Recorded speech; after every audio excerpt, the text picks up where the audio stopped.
this week's episode of the Amber Tree Wellness TV, your weekly dose of health and wellbeing.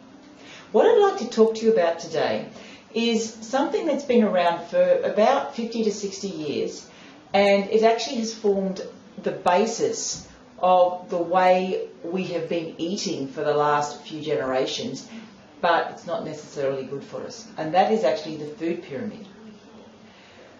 The food pyramid is what our governments and health departments have been telling us is a healthy way of eating, but the question is it? Let's look at some background. What is the food pyramid?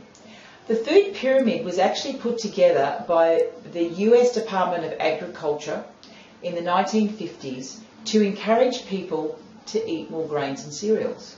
And if you look at the food pyramid, you'll see that's exactly what it does. It's actually got a massive amount of grains and cereals that we are supposed to be eating if you eat according to the food pyramid. But this was a marketing exercise. It was trying to get people to buy more of these type of products. But over time, it's actually become the truth.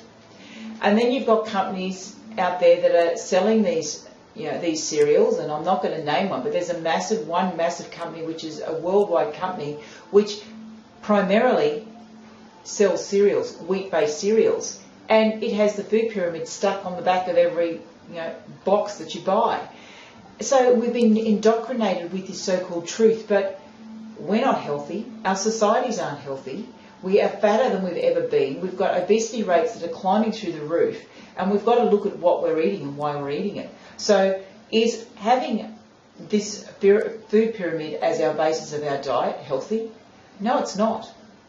I went to my local supermarket a few weeks ago, and I don't often shop in a supermarket, I just do a little bit there, and there's this big handout on healthy eating, healthy lunch boxes, and I look at it and it's got more than half of it was made up of grains and processed foods. And it was a very, very small portion that actually had unprocessed, healthy foods from nature in it. And that's not healthy. Yes, our children need carbohydrates, but they don't need all this processed carbohydrate. There's ways of getting grains into our diet, and we certainly don't need as much. The type of foods we should be eating are foods that come from nature in their natural, as close to their natural state as possible. So having a slice of bread that is processed foods, it is nothing like what it was when it was grown. Even milk is a processed food. It is not the same product that comes out of the cow. It has changed. So we've got to start getting a shift back to eating foods that come from nature, because nature knows us better than anybody else. Nature makes the type of foods that our bodies require to actually function. So do yourself a favour and do your family a favour and actually start to look at the food you're eating. Do you really need to be eating that much grain-based foods? Do you need to be having all the breads, all the pastas, all the cakes, all the biscuits? Look and see where you can actually cut that down and replace it with some vegetables and some fresh fruits and some salads, and there's so many other things, the lentils and the nuts and the seeds. There's so many things you can do, and they're not actually hard to do. They're not hard to make, some of these things. They're very, very simple.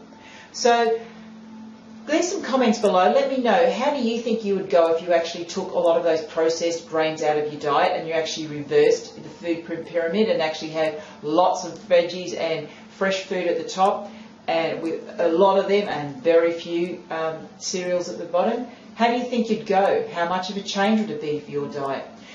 I guarantee that if you actually make the change and actually turn the pyramid upside down, that your life and your health would improve, and so would your family. So try it, let me know, make comments below. Feel free to share this video with other people who you think might benefit from learning a little bit more about being happy and healthy.